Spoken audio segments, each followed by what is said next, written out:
একটা অবাক করা হাদিস শোনায়। ফাতেমা এমন একজন বউ ছিলেন যিনি তার স্বামীর কাছে কোনো আবদারি করতেন না, কোনো কিছু চাইতেন না। তো একদিন স্বামী আসছে, আলী এসে বলছে, এই ফাতেমা, তুমি আমার কাছে কোনো কিছু চাও না কেন? কিচ্ছুই চাও না, আমি চাই তোমাকে দিতে, তুমি নিতেই চাও না। আজকে তুমি এমন একটা কিছু চাইবা যেটা খাওয়ার জিনিস হবে, আমি তোমাকে নিয়ে এসে খাওয়াবো। তো ফাতেমা বলছে, না দরকার নাই। কি দরকার?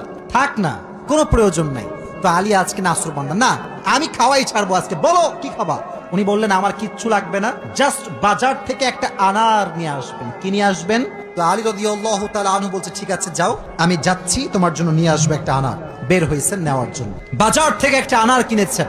কিনে যখন বাসায় ব্যাক করবেন, হঠাৎ করে একজন গরিব মানুষ আসছে। সে বলছে, আলী, আজ 3 দিন যাবত আমার পেটে কোনো খানা নাই, আমি বড় হত দরিদ্র মানুষ, খুবই ক্ষুধার্ত মানুষ, তুমি কি আমাকে কিছু খাওয়াতে পারবা?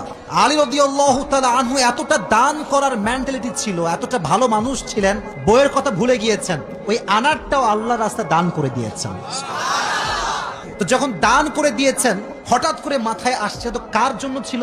ফাতেমার জন্য। তো মনটা খারাপ যে জীবনে বউ একবার চাইলো, তাও খাওয়াইতে পারলাম না, মানুষকে দিয়ে দিলাম।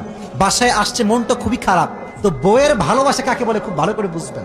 আলী যখন গেটটা খুলেছে, ফাতেমা যখন আলীর চেহারার দিকে তাকাইছে, বলছে, আলী, নিশ্চিত তুমি আমার বেদনা, আমার ডালিম তুমি আল্লাহর রাস্তায় দান করে দিয়েছো। সুবহানাল্লাহ পড়ে। তো বলছে ফাতেমা, আসলেই তাই, আমি দান করে দিয়ে আসছি। তো বলছে, আলী, তুমি যদি আমার জিনিসকে আল্লাহর রাস্তায় দান করে খুশি হও, আমি ফাতেমা তাতেই খুশি হয়ে গেলাম। হঠাৎ করে একজন মানুষ বাসার গেটে নক করেছে, এই কেউ কি আছে বাসায়? গেট খুলেছে, তো দেখছে গেটের বাইরে দাঁড়িয়ে আছে একজন সাহাবী, তার নাম হচ্ছে সালমান ফারসি। বলছে, কি হয়েছে আপনার, হঠাৎ করে আপনি আমাদের বাসায় আসছেন?